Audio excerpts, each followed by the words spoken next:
Olá, boa noite. O É Notícia entrevista hoje o governador do Rio de Janeiro, Luiz Fernando Pezão, do MDB. É um momento grave e excepcional da vida política fluminense e nacional também. É a primeira vez desde a promulgação da Constituição de 88 que o governo federal anuncia intervenção na segurança pública de um estado.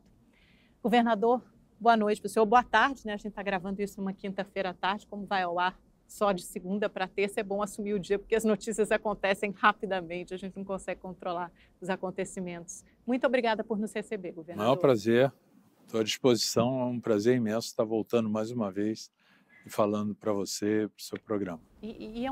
É um momento grave, mas é um momento importante, eu acho que principalmente da gente esclarecer ao telespectador e à população não só do Rio de Janeiro, mas eu acho que o Brasil inteiro está focado e olha para o Rio de Janeiro, e essa é a primeira entrevista longa do governador Pezão desde que a intervenção foi anunciada. Até agora a gente não tem um plano de ação, pelo menos por enquanto, né, até essa quinta-feira, a gente não sabe quem vai assumir os principais cargos na segurança pública, nos batalhões da PM, da Polícia Civil, mas mesmo assim a gente vai conversar sobre todas essas particularidades.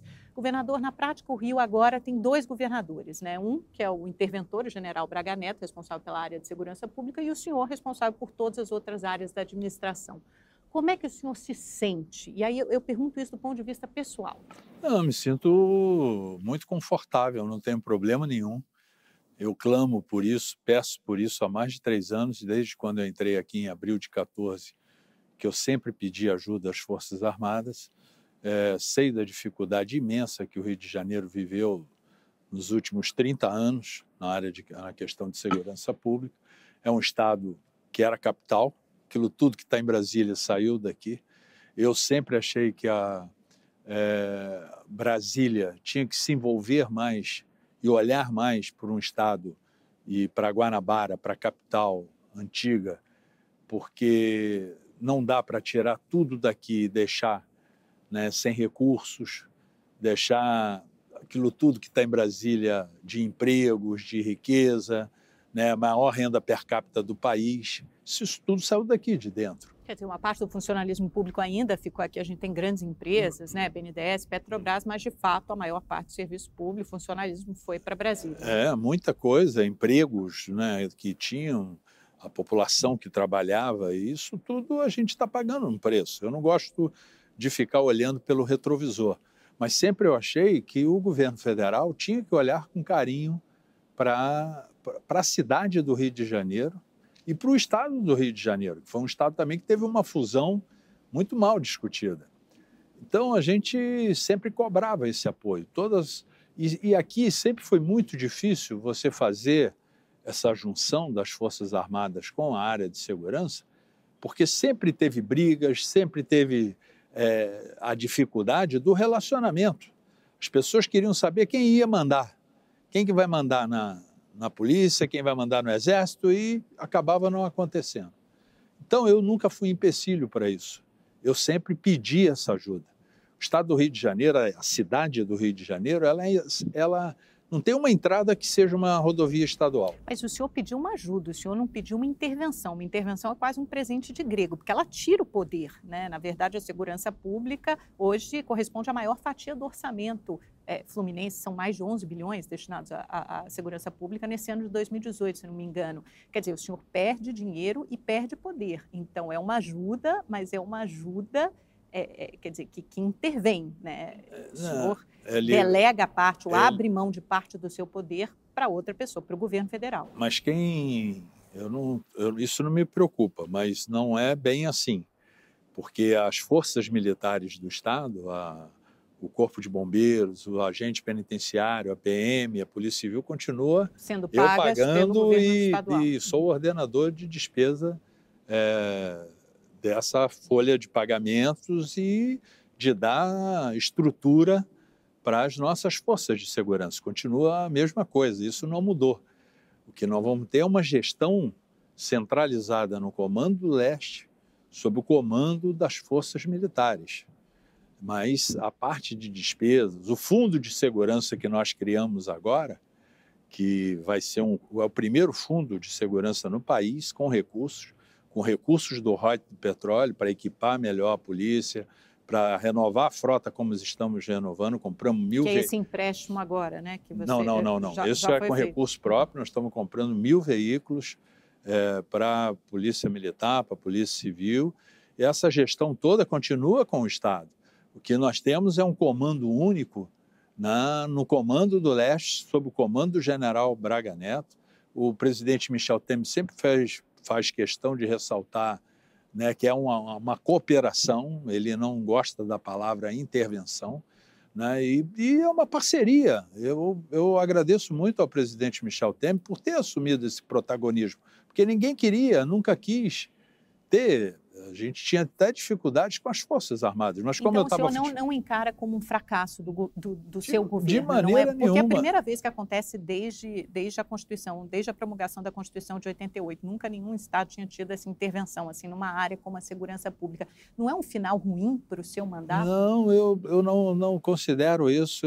Eu acho que vai ser uma grande parceria, vai servir um laboratório para o país inteiro. Cada vez o governo federal vai ter que se envolver mais na questão de segurança no país. O senhor fala quase que com alívio, o senhor acha que... Não, eu vejo como uma experiência, um laboratório que vai servir para o país. O Rio de Janeiro não é a cidade do Rio de Janeiro não é a cidade mais violenta do país. Nós somos a 23ª capital.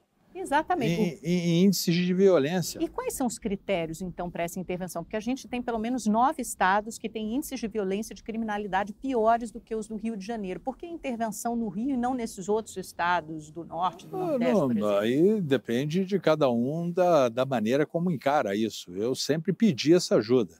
E o Rio de Janeiro, como eu estava falando, a cidade do Rio, ela é cercada de rodovias, entradas de rodovias federais. Eu não posso botar PM na Dutra, na Rio-São Paulo. Eu não posso botar PM na Rio-Santos. Eu não posso botar PM na Rio-Petrópolis. Mas a verdade é que não precisa de uma intervenção para isso, não, né? Mas poderia ter uma cooperação que não se chamasse intervenção. Mas a gente tinha aqui a GLO e ela não funcionou, a garantia da lei e da ordem. O senhor não queria uma GLO ampliada, uma garantia da lei e da ordem ampliada? Conta para a gente um pouco como foi a quinta-feira que o ministro Raul Jungmann e o ministro Moreira Franco vieram até o Rio propor para o senhor, ou contar, ou informar o senhor da intervenção. Não foi uma certa surpresa? Não, eles não vieram propor a intervenção. Como é que foi essa conversa? Essa conversa eles vieram propor, tinha 3 caminhos, a GLO ampliada ou essa parceria, essa entrada mais forte, que aí era sobre o comando das forças militares e do Comando do Leste. Foi isso que foi discutido. E eu aceitei prontamente. Mas eu eles não tive vieram dúvida. com essa proposta? Com as 3. Com as 3. Eles mais colocaram forte. as 3 sobre a mesa. E eu optei por essa. O senhor escolheu, então. O senhor está dizendo que o senhor optou pela intervenção. Ou não se fazia nada. Continuava do mesmo jeito que estava. Só que eu não posso ver a minha população sofrendo do jeito que está sofrendo. Né? Muito ruim para qualquer gestor ver uma bala perdida, ver o fuzil entrando, uma pessoa assaltando uma lanchonete com fuzil. O fuzil virou uma arma banal. E fuzil é arma de guerra em qualquer lugar do mundo. Aonde tem uma pessoa portando um fuzil, quem vai combater é Forças Armadas. Aqui a nossa força de segurança, com muito esforço, com muita dificuldade, durante a crise econômica, nós já apreendemos mais de 600 fuzis. Não é trivial isso.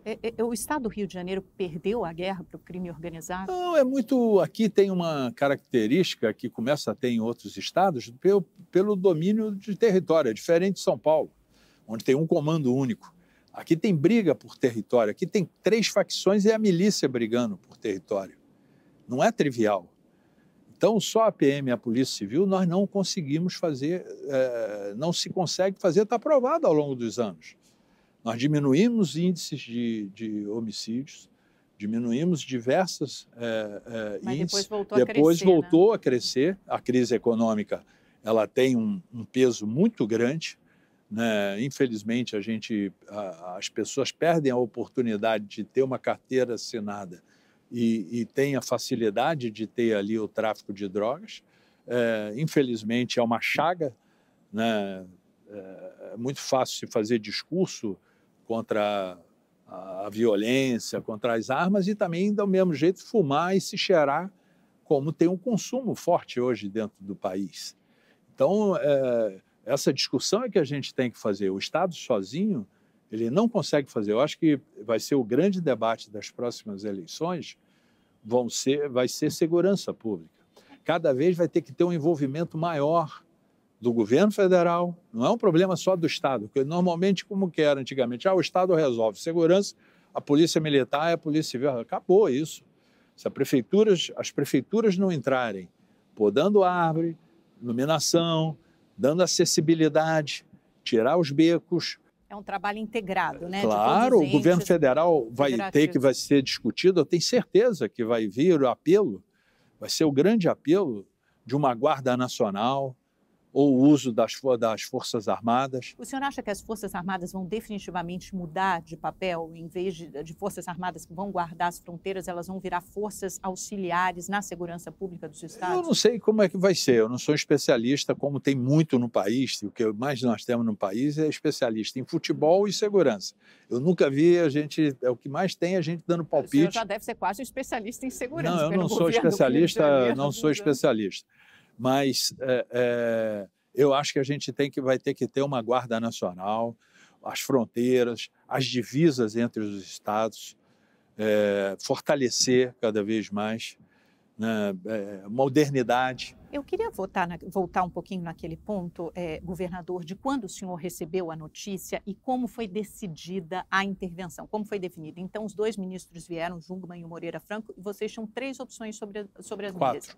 4? Qual era a quarta? Então, tinha a GLO ampliada, tinha essa cooperação que se deu o nome da intervenção, e uma não fazia nada, deixar do jeito que estava. E quem definiu, quem escolheu? Eles não vieram com a resposta pronta. O senhor optou pela intervenção. Fui para uma reunião com o presidente Michel Temer, com o Jungmann, com o ministro Torquato, com o general Ettigoni, com o ministro Moreira Franco, depois chegou o Henrique Meirelles com o ministro Diogo, depois chegou o Rodrigo Maia com o Eunício. O que se noticiou muito nos jornais é que tinha sido uma ideia do governo federal, principalmente do ministro Moreira Franco. Essas 4 opções, tinha 4 opções na mesa. Né? E eu discuti muito com o presidente Michel Temer, conversamos e chegamos. Eu bati o martelo pela opção dessa cooperação. Né? Se dá o nome de intervenção, que o nome que seja, mas a proatividade do presidente Michel Temer tem que ser ressaltada, porque ninguém nunca quis assumir esse papel. Ninguém nunca se prontificou a fazer isso. Né? Sempre é um pedido, como teve no Espírito Santo, como teve no Rio Grande do Norte. Só ficou estranho, governador, porque o senhor, uma semana antes, pouco antes do Carnaval, na quinta ou na sexta antes do Carnaval, o senhor tinha anunciado um plano integrado de segurança, deu uma entrevista coletiva, anunciou alguns pontos que muita gente disse que era requentado, o reforço do policiamento. Aí a gente teve todas aquelas imagens grotescas no Carnaval de arrastão, de saque a supermercado. Aí o senhor admitiu que tinha havido uma falha no planejamento e logo depois foi anunciada a intervenção. Todo mundo ficou sem saber, né? Quer dizer, foi uma coisa estranha. Plano integrado de segurança, uma semana, 10 dias depois, intervenção. A gente vê que eu vi isso nitidamente ao longo do tempo, né? Só a GLO ampliada não estava funcionando para nós. Né? A gente está com guerras de territórios na Rocinha, em Jacarepaguá, em diversas comunidades conflagradas. Só a PM não está dando, a gente perdeu quase 140 policiais. Não é normal você ver se matar policial como se mata no Rio de Janeiro. Nesse ano já foram quase 20, né? Então, é muito dolorido. As balas perdidas, os confrontos, isso dói a qualquer gestor. Eu aceitei, para mim não me diminui nada, como eu já falei. Eu acho que vai ser um laboratório importante. O senhor acha que não diminui? O senhor acha que o seu governo não vai ficar manchado, marcado, lembrado por isso? Eu acho que vai ser, primeiro, meu sentimento, né, que eu coloco no meu último ano de governo. Eu acho que dificilmente nós vamos ter a saída dessa cooperação. Qualquer pessoa que sentar nessa cadeira aqui a partir de janeiro de 2019... vai querer ter uma parceria mais forte com as Forças Armadas. Então, peraí, então o senhor está dizendo que essa intervenção pode ir além do dia 31 de dezembro? dezembro? Não sei, aí vai depender de quem estiver aqui. Quer dizer, estou falando que vai ser difícil tirar. O senhor está dizendo que o próximo governador provavelmente vai querer manter a intervenção. Eu acho que é difícil. Eu acho que outros estados, outras cidades, cada vez vão pedir mais uma força de segurança Mas se nacional. for nesse modelo, então o governo federal tem uma batata quente na mão, Eu né? não sei Porque se vai ter ajudar a batata vários quente, eu não sei se vai ter estados, batata isso demanda quente. recursos, demanda pessoal, demanda equipamento, demanda investimento. Mas a gente vai ter que ter recursos cada vez mais fortes, substanciais, para a segurança pública. Como eu falei, não é um problema da cidade do Rio de Janeiro, é um problema hoje do Brasil. Então a gente vai ter que rezar para essa economia crescer Vai vertiginosamente. crescer, e é o melhor combate. O melhor combate na segurança pública é crescimento econômico. É o que o senhor falou, é o emprego. É claro, né? a carteira assinada. A carteira assinada, você dá a possibilidade de todas as pessoas trabalharem. Né? Porque a gente vê, aqui, a gente viu muito isso. Tem depoimentos de traficantes que foram presos que perderam soldados do tráfico para carteira assinada, na época do crescimento econômico. Então, o país, quando ele começa a crescer, começa a se recuperar, esse é o melhor combate. Mas, enquanto não tem isso, eu acho que as Forças Armadas vão ter que ajudar cada vez mais. E, principalmente, que é muito difícil, patrulhar as nossas divisas, as fronteiras. As fronteiras. O Brasil tem uma fronteira que é um continente, né? Uma loucura de mar, só com Forças Armadas. Então tem muito trabalho. Tem muito trabalho a ser feito. Governador, esse outro ponto que o senhor tocou, e eu acho que é interessante também, o senhor falou que a proatividade do presidente Temer em relação a essa intervenção também deve ser ressaltada, e o senhor tocou no outro ponto importante, é que a segurança pública será um tema central nas eleições deste ano. Eu acho. Né? Eu tenho certeza, eu estou com o senhor. O marqueteiro do presidente, o Elcinho Mocco, disse numa entrevista ao Globo que o presidente Temer já é candidato, palavras dele, e eu cito novamente, apostou todas as fichas na intervenção federal no Rio de Janeiro. É possível dizer também que essa intervenção não tem só esse caráter altruísta e de proatividade, mas tem também um componente político e eleitoral? Beneficia o presidente Temer nesse sentido, ou pode beneficiar? Eu converso com o presidente Temer, assim, pessoalmente, umas 2 vezes, às vezes, agora, nos últimos 5 dias, eu encontrei com ele pessoalmente 2 vezes. Falo com ele quase que diariamente no telefone. Eu não vejo essa posição dele, ele nunca me externou isso. De ser candidato. Mas também nunca negou. Não entra em detalhe. Eu acho que está muito aberta a eleição. Eu acho que ele tem todas as condições de ser candidato. Todo mundo pode ser candidato. Essa possibilidade. Não, de jeito nenhum, de ninguém.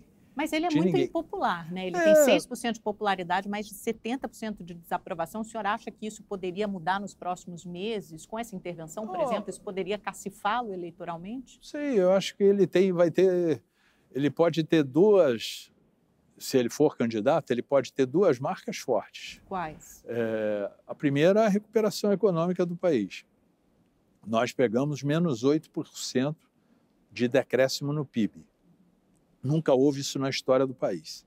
Se você pegar de 1901... É a pior recessão. Passamos por guerra, pela Grande Depressão em 29, tudo no colo. Nada foi igual ao que nós enfrentamos. Esses governadores dessa safra, menos 8. É uma tragédia. Aqui no Rio, pior ainda, porque pela crise da Petrobras, se ela é importante para o país, para o Rio de Janeiro, que tem uma grande dependência do petróleo, ela é mais forte ainda. Ele tem a recuperação econômica para mostrar, o número de desempregados vai cair, a economia está crescendo, eu já sinto isso na nossa arrecadação, tanto de 17 como em 18 agora, a economia começa a responder, e se a segurança der certo, é uma bandeira, é importante. Agora, ele nunca me externou isso, eu nunca vi essa ansiedade nele. Em política, a gente sente essas coisas. E ele tem, eu acho, uma característica que eu considero assim, que o político precisa ter. Ele é uma pessoa que tem respaldo dentro do parlamento, é uma pessoa que negocia bem com o parlamento, que conversa com o parlamento, porque Rodrigo foi a vida Maia dele. E o Eunício Oliveira não gostaram muito desse negócio, não, dele surfar nessa bandeira da segurança pública. É a vida dele, às vezes ele pode até ter errado na colocação, mas a vida dele foi dentro do parlamento. Então ele conhece aquilo ali como ninguém. O que o senhor está me dizendo é que o presidente Temer tem todas as condições, se ele quiser, de ser Claro. candidato. Esse negócio de 3%, eu tinha 3% quando saí em abril de 14, 2014, né? De abril de que o senhor foi 14. candidato. Eu, quando comecei, fui até maio, junho, com 3%. Mas é que o senhor era pouco conhecido, também Eu sei, estava assumindo então, o governo, mas na esteira a do governo política Sérgio ela vai Cabral. mudando. Esse negócio de pesquisa com essa antecedência, e sem saber até quem vai ser candidato, que a gente nem sabe quem vai ser candidato, Ou seja, quem vai o senhor acha passar. que ele pode ser competitivo? Claro. Agora, ele nunca me externou essa vontade de se reeleger. Governador, há um debate intenso já no meio jurídico e também na sociedade sobre os mandados de busca e apreensão coletivos. Isso se colocou muito, né, na semana passada. Como o senhor se posiciona?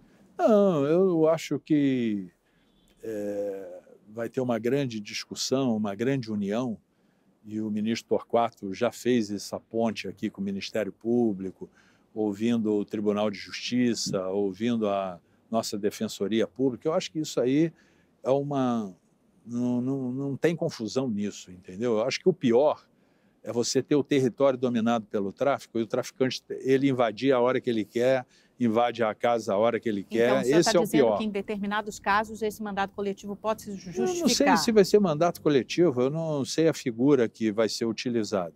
Agora, a gente não pode impedir ninguém de se entrar para tentar levar a paz a esses locais hoje conflagrados que nós temos. É mais importante entrar, então, Claro, do que manter essa garantia individual da inviolabilidade do lar. Não pode ter, eu acho, território que as Forças Armadas e a Polícia Civil e a Polícia Militar não possam entrar. Então, se for necessário entrar na casa de alguém, de um inocente, sem um mandado específico... Hoje tem tanta tecnologia, tem drones, o Exército, a Marinha, a Aeronáutica, tem tanto equipamento, tanta tecnologia, que eles sabem delimitar territórios aonde vai poder entrar, onde não pode entrar.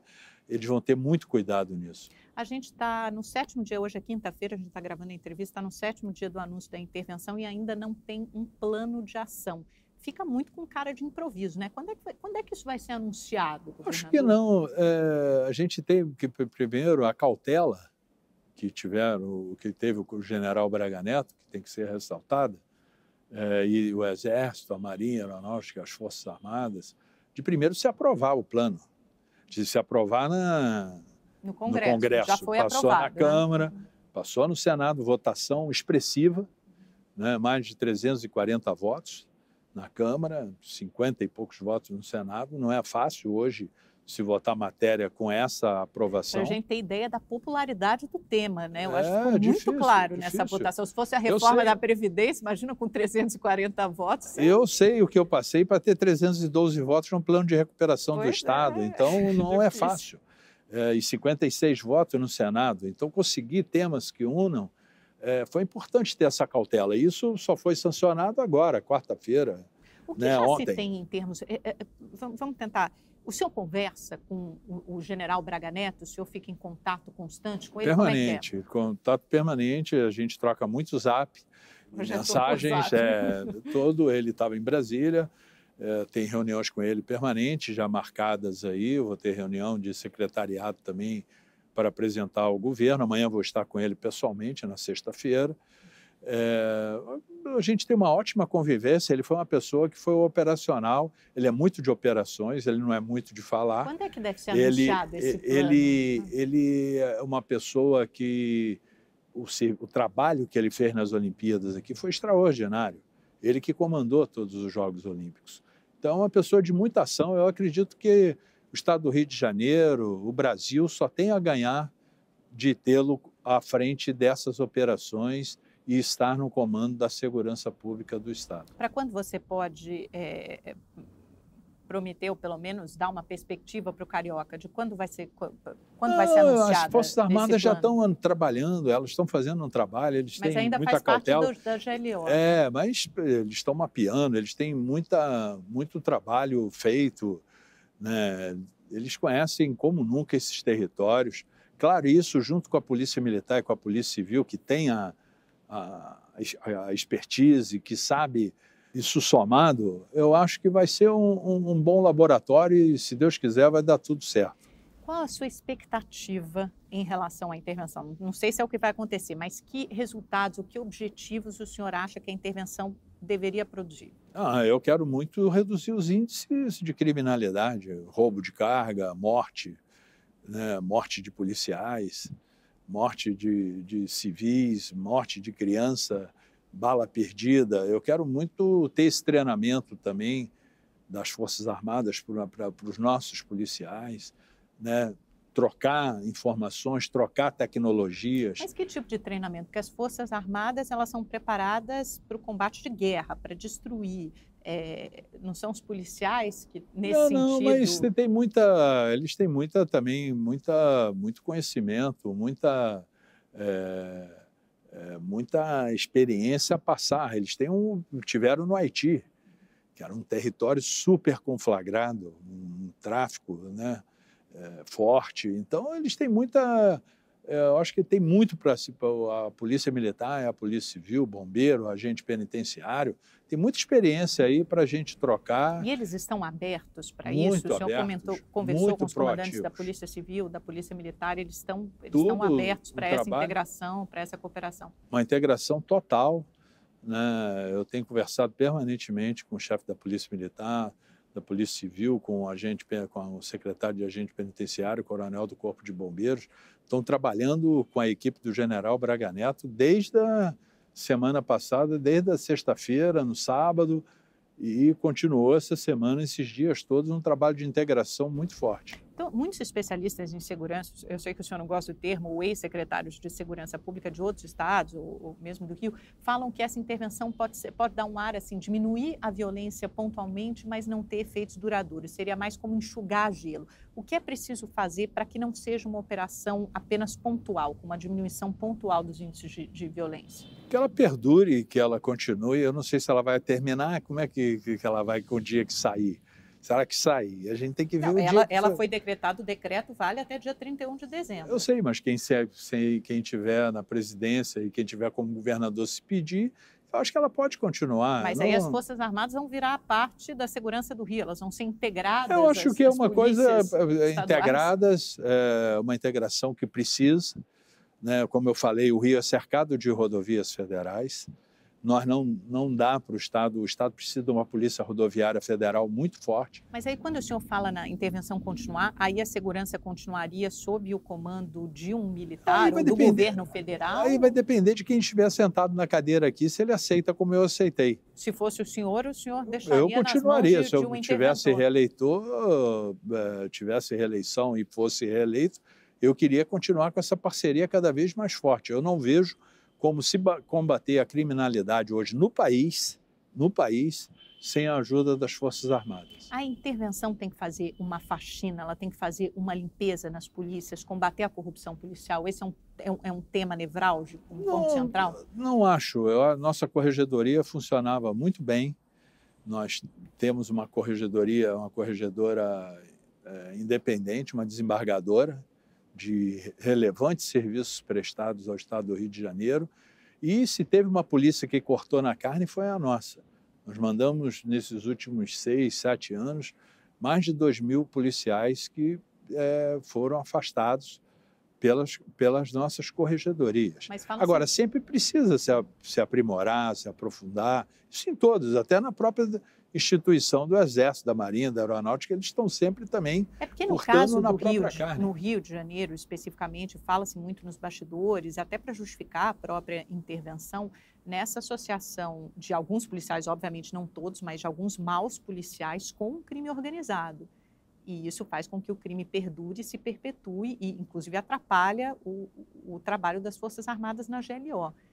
Não é preciso reconhecer, não é preciso combater isso seriamente? Não, claro. Isso não fica mais fácil com alguém de fora, das Forças Armadas? Isso não vai deixar nunca deixar de ser combatido, feito, averiguado. Mas por que isso não é reconhecido? A gravidade disso não é reconhecida? A gravidade, para mim, a maior gravidade que tem é o crime organizado aqui no Estado. A gente tem milícia, que é uma parte da polícia. Isso tem que ser identificado e preso. Exato. Esse crime organizado e as milícias que cada vez crescem mais, eles não podem crescer ou não podem sobreviver sem uma ajuda interna, sem uma ajuda das polícias. Claro, né? Então, Por isso que todo esse trabalho, estou falando de 44 mil policiais militares, 9 mil policiais civis, são 53 mil policiais, você vai aí, né, 4%, 5% que a gente penalizou. Não podemos generalizar o trabalho dessas corporações que fizeram um enfrentamento grande. Você apreender, poucos estados têm a transparência que nós temos. Poucos estados têm os dados do ISP disponibilizados na internet como nós temos. A gente até quer comparar com outros estados, apreensões de armas e tudo, quase nenhum estado tem a transparência que nós instalamos aqui, a capacidade instalada. Então, a gente também tem muita coisa realizada e feita dentro da Polícia Militar, da Polícia Civil. É porque o ministro Torquato Jardim da Justiça falou, né, no ano passado, e todo mundo ficou horrorizado, escandalizado, quando ele disse que o governo tinha perdido o controle das polícias e disse também que os comandantes de batalhões são sócios do crime organizado. De alguma forma, a intervenção não confirma essas palavras? Não, eu acho que não. Eu acho que não. Eles vão ver que a realidade é muito diferente. Se tem um mau policial, ele vai ser detectado, vai ver, como tem em todas as corporações. Tem na Polícia Rodoviária Federal, tem em todas, nas próprias Forças Armadas. O senhor acha que não tem mais no Rio de Janeiro do que nas Forças Armadas, não acho que seja diferente do resto do país. Né? Nós temos hoje um policial muito bem remunerado, uma folha de segurança que a segurança se valorizou muito, nós crescemos o nosso investimento, melhoramos muito o nível dos policiais militares, dos policiais civis. Então, eu acho que a gente é um processo. Mas a grande questão que a gente tem aí, eu acho que pela primeira vez nós vamos ter uma integração forte, né, de ter a Polícia Rodoviária Federal, a Polícia Federal, Força de Segurança Nacional, Exército, Marinha, Aeronáutica, né, combatendo. A gente tem Angra dos Reis, Paraty, Cabo Frio, Baía de Guanabara, Baía de Sepitiba, junto, né? Tudo junto. A gente nunca teve isso, nunca teve essa cooperação. É que é difícil imaginar que isso consiga se estender por muito tempo, né? Ou se estender para muito além de dezembro, porque exige um esforço concentrado, exige recursos, né? Mas o país vai ter que passar por essa experiência. Eu acho que está se fazendo justiça a uma cidade que foi capital. O Rio não devia ter deixado, quando foi embora a capital, ter exigido o que Brasília tem. Então, o senhor acha que o governo federal tem essa dívida com o Rio? Eu acho, muito grande. O governo federal banca em Brasília a segurança pública e banca a saúde. Eu acho que a gente não deveria ter deixado, na época, não adianta, como eu falei aqui no início, olhar pelo retrovisor. Mas esse estado aqui teve a perda da capital, aquilo tudo que está em Brasília saiu daqui, é a maior renda per capita do país, é Brasília, isso saiu daqui de dentro, e teve uma fusão onde pegaram o antigo estado do Rio, da onde eu venho, pequenininho lá, se juntou com a Guanabara, tudo junto, fizeram esse caldeirão, um estado, e sem nenhuma compensação. E a gente está chegando a conta para pagar. Tinha um policial lá do antigo estado do Rio, veio ganhar aqui igual o policial da Guanabara, que é o policial que está lá em Brasília. Imagina você juntar hoje um estado pobre, pequeno, com São Paulo, e bota os mesmos direitos, as mesmas garantias, cadê a compensação para isso? Quem contribuiu para isso? O Estado não teve compensação nenhuma. Aqui ainda teve o pior. Muitos ex-sucessores meus brigavam ainda com Brasília, com o poder central. Quase todo mundo que sentava aqui queria ser presidente da República. Então era uma briga generalizada e ninguém se entendia. Até esse uso das Forças Armadas não se conseguia fazer aqui. Ajudas. Era uma briga o tempo inteiro. Então, eu acho que a gente está dando vamos fazer uma experiência que eu tenho certeza que vai ser bem sucedida, eu não tenho a utopia de que vai resolver o problema da segurança, mas que vai servir para o futuro do Estado, né, como uma experiência que vai ser difícil a gente não querer que ela continue. Governador, como é que se chegou a essa situação calamitosa na segurança pública do Rio? Se a gente tiver que recapitular e principalmente tiver que atribuir responsabilidades, porque eu acho que tem uma hora que é bom que a gente aponte e também assuma essas responsabilidades. Não, a dificuldade que sempre teve no Rio, o Estado sempre teve índices de criminalidade muito maiores do que tem hoje. Nós tivemos uma recuperação e hoje ele começa, alguns índices, a gente teve aumentos que cresceram a criminalidade. Porque houve, de fato, essa recuperação com as UPPs, né? Houve uma época em que o projeto foi bem sucedido, foi exitoso, e depois houve uma degradação, culminou com a crise econômica. O próprio calendário que a cidade do Rio teve, o estado do Rio teve, de crescimento econômico do país. O petróleo, o barril do petróleo batendo $115 o barril. Copa do Mundo, Olimpíadas, a quantidade de obras, de hotéis, de apartamentos, da construção civil, né? Isso normalmente traria prosperidade para a cidade. Trouxe. O Estado foi os melhores momentos do Estado, né? E depois tivemos uma queda grande. O preço do barril do petróleo, quando eu sentei aqui, era 110 o barril do petróleo, logo depois eu administrei 1 ano e meio, ele é 28. Pois é, mas por mais que tenha havido essa grande queda, todo mundo sabe que chega um momento que esses preços oscilam, chega um momento de alta, como as commodities também no governo Lula, e depois há um momento de queda, e os governos têm que se preparar justamente para os momentos de queda. Não foi uma má gestão, uma excessiva dependência do barril do petróleo, dos royalties do petróleo, e mais do que isso, empenhar esse dinheiro, essa receita dos royalties do petróleo com despesas fixas? Não. Folha de pagamento, aumento do custeio. O royalties do petróleo aqui, quem empenhou ele foi no governo Fernando Henrique, quando o Rio de Janeiro renegociou a sua dívida, onde todos os estados renegociaram as suas dívidas. Então, ele foi a garantia para o Estado fazer sua travessia de 98, vence agora em 2019. E sempre foram os royalties que garantiram o pagamento à União do acordo que foi feito em 98. Então, nós utilizamos o que sobra para o Estado, nós utilizamos ele na capitalização da Previdência Pública. É uma destinação nobre. Poucos estados têm um ativo tão forte como o petróleo para capitalizar a sua Previdência. Só que quando cai o preço dessa commodity, a gente tem que cobrir com o recurso do Tesouro. E a gente teve o pior, que foi uma tempestade perfeita. Nós nos tornamos quase que o segundo polo automotivo do país, a indústria automobilística parou. Nós nos tornamos quase o segundo polo siderúrgico do país, a siderurgia parou. Então você acaba os eventos, diminui a construção civil, para as grandes obras e toda a economia paralisada. E o pior, não é só o preço do barril do petróleo, a Petrobras. Se ela é importante para o Brasil, vocês imaginam para o Rio de Janeiro, onde todo o seu parque está aqui, 86% da exploração do petróleo. Então, a gente teve uma tempestade perfeita. Eu não estou tirando a minha responsabilidade, a má gestão, os erros que eu posso ter cometido. Mas nós perdemos 26% da nossa receita. E quais foram esses erros, né? Se o senhor agora chegando... Assim, eu não sei. Aí os especialistas que apontam os erros. Eu fiz o possível e o impossível. Poucas pessoas lutaram para ter uma lei de recuperação estadual. Esse país não tem uma lei de recuperação dos estados. Tem uma lei de recuperação fiscal. Tem a lei de falências para as empresas. Para o estado não tem nada. Como é que um Estado não tem na lei de responsabilidade fiscal?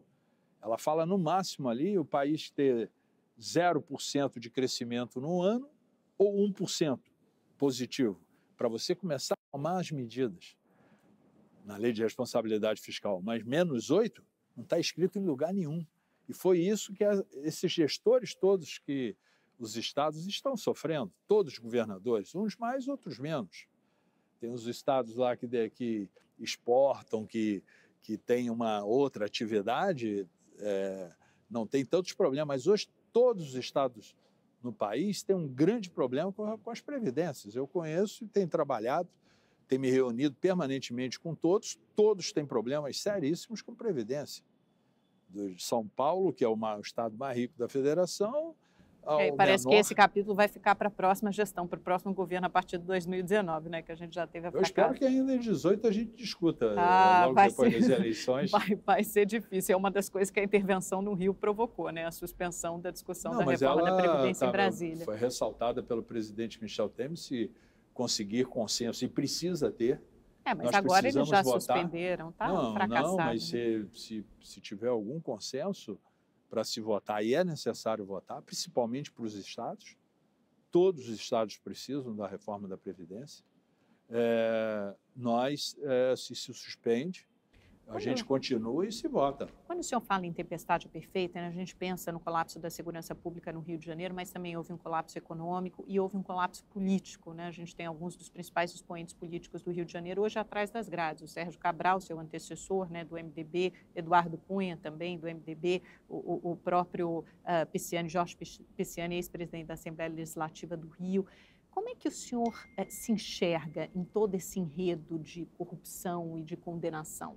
Eu acho que nunca se apurou tanto, se investigou tanto como aqui no Estado está fazendo. É natural que isso aconteça, as instituições funcionarem e mostra que as instituições estão funcionando, Mas apurando, isso afeta investigando, o governo claro. do Rio, afeta o seu Sempre governo, afeta o seu partido Não, e afeta o senhor. Afeta a Assembleia, mexe com o Tribunal de Contas do Estado. Né? Nós temos uma instabilidade muito grande, nós atravessamos isso tudo, estamos atravessando. Né? E dentro dessa crise toda, aprovamos a Lei de Recuperação do Estado, fui para dentro do Congresso Nacional, passei 23 semanas em Brasília para se votar uma lei que não beneficia só o Estado do Rio, ela beneficia hoje o Brasil, qualquer Estado pode acessar. A Assembleia Legislativa daqui votou medidas impopulares. É que é difícil para quem mora aqui enxergar uma recuperação para o Rio de Janeiro. Né? Eu acho que, principalmente o carioca, as pessoas que a gente conversa, eu sou carioca, eu nasci no Rio de Janeiro, mas a sensação que você tem é que o Estado chegou ao fundo do poço. Não, claro, ele chegou num momento muito difícil, tanto que a gente aprovou a Lei de Recuperação Estadual, mas ele vai sair. Os nossos indicadores já começam a mostrar, e se a gente seguir o plano de recuperação fiscal que a gente fez, é um dos maiores ajustes no país que nós estamos fazendo. Nós voltamos ao custeio de 2009.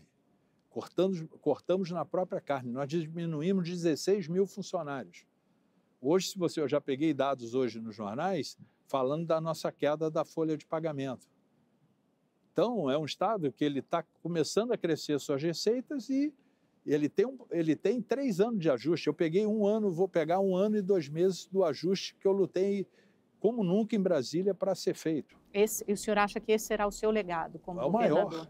Porque a pessoa que sentar aqui no meu lugar, ela vai ter mais 2 anos e 10 meses sem pagar a dívida, sem ter arresto, sem ter bloqueios. Nós tivemos 8 bilhões e 700 milhões de reais arrestados e bloqueados. O meu sucessor, ele vai sentar aqui, vai ter 2 anos e 10 meses que ele vai poder se programar, continuar com ajuste, prorrogáveis por mais 3 se ele quiser.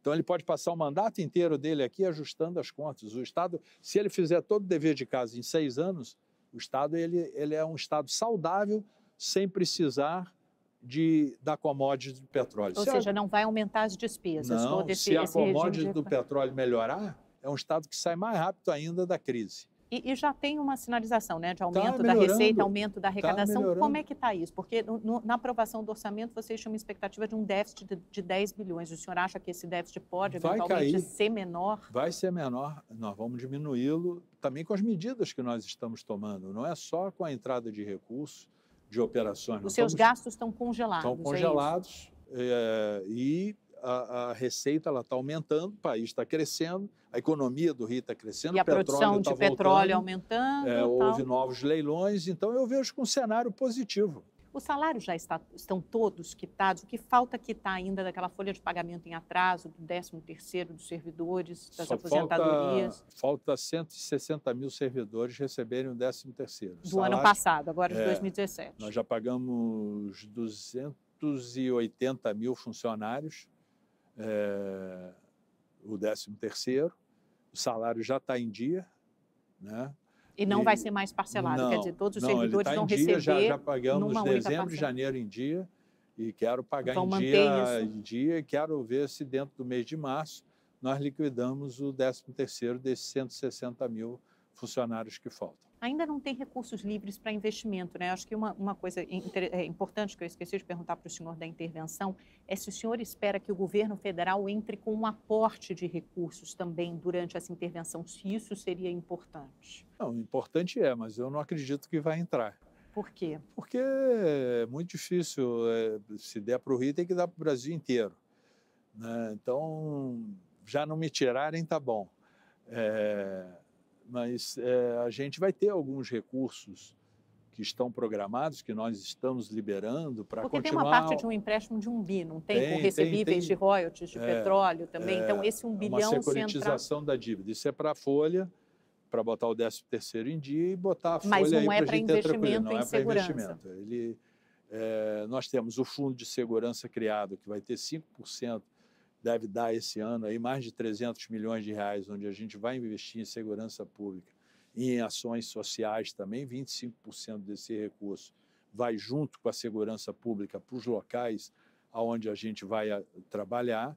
Eu tenho alguns recursos que nós conseguimos, tanto de emendas de parlamentares da União, de investimentos que a gente quer terminar, como o Museu de Arte Moderna, que é o Museu do MIS, né, ali em Copacabana, que é recurso do BID, tem despoluição da Baía de Guanabara, que a gente está recuperando os recursos do empréstimo que tinham sido arrestados e que a gente está negociando com o Tesouro e liberando, que é onde a gente vai continuar com obras. Para, por exemplo, além dessa compra, o senhor falou, né, 1.000 viaturas novas, acho que desde 2014 nos compravam viaturas novas, por exemplo, modernização de equipamento, de armamento, que é uma coisa que as polícias reclamam muito também. O senhor acha que não haverá isso durante essa intervenção? Porque havia até uma notícia nesse sentido hoje nos jornais, assim, não sei. Querem investir em armamento. Eu ainda não sei o que está previsto.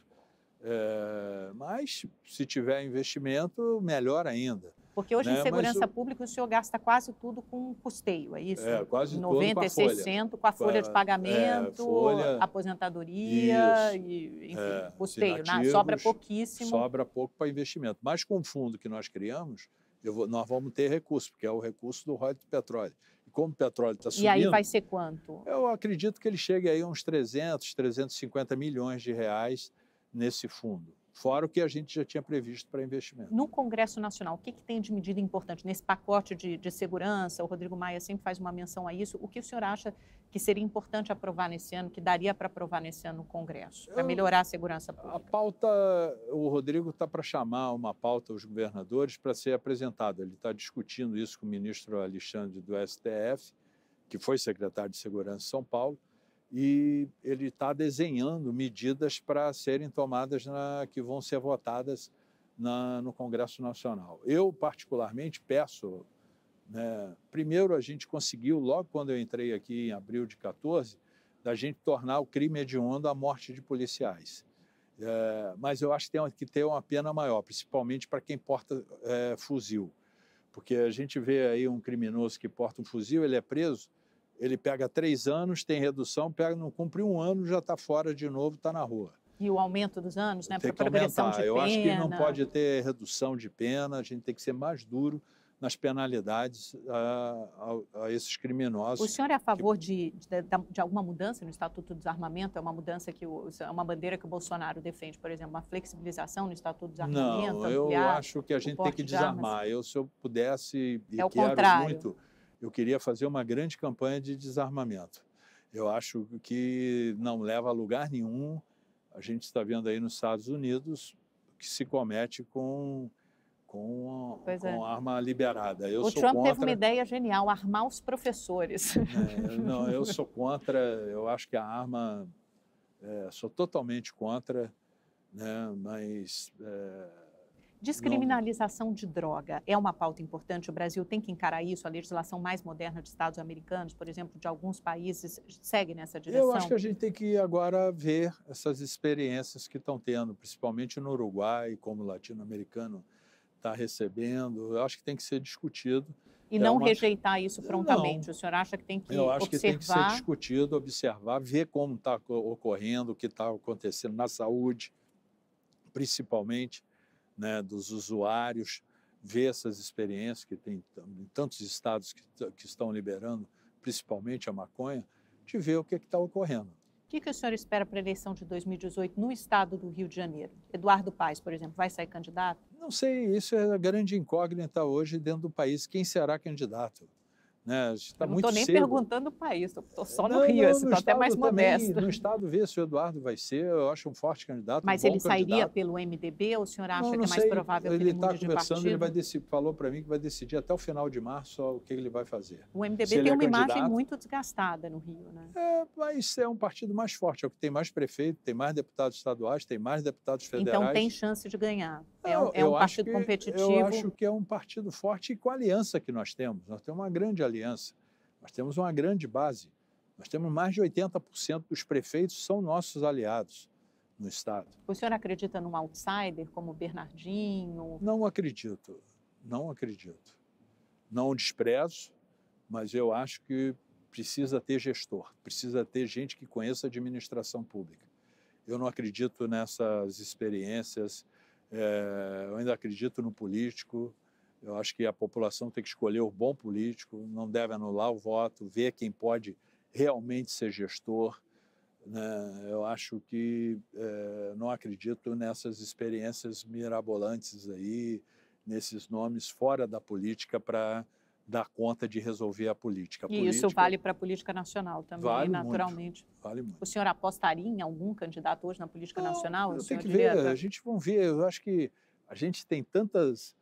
Tem que ver quem vai ser candidato, quem passa, se a ficha limpa vai valer, como é que vai ser, quem vai ser candidato, chegar lá nas convenções em junho e julho, a gente vê. Está muito cedo, né? O país está precisando de segurança, o país está...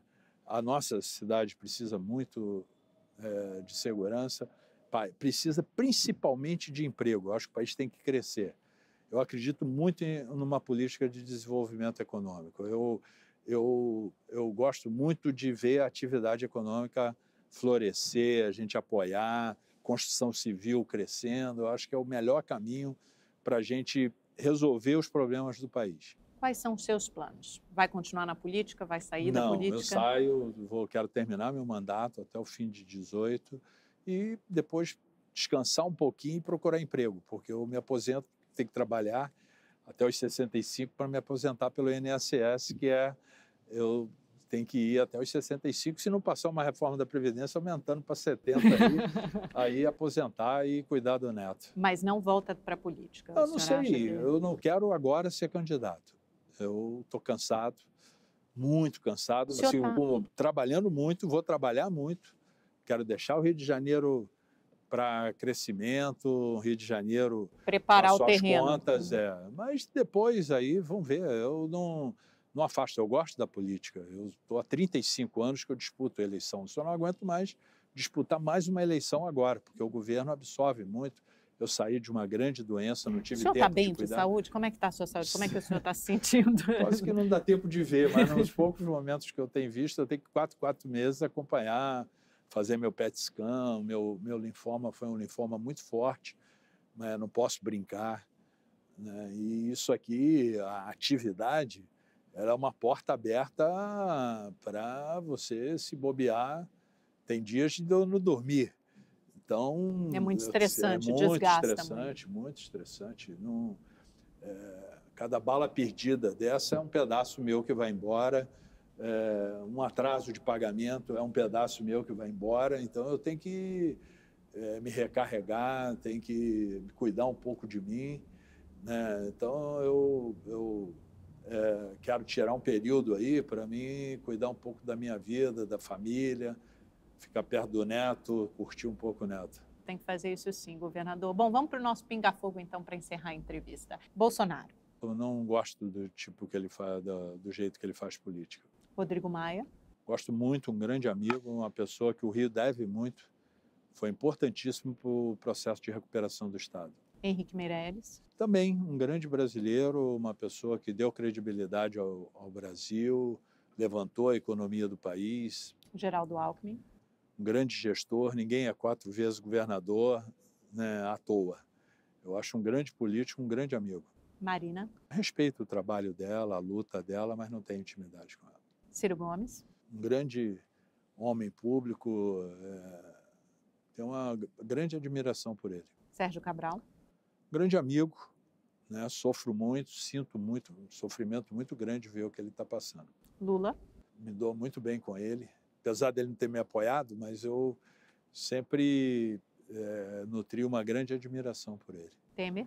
Gosto muito também, um grande amigo há muitos anos, eu sempre dentro do MDB, né, e tem sido um grande aliado, foi importantíssimo para essa recuperação do Estado agora que a gente começa a ter, ele foi fundamental. Pezão?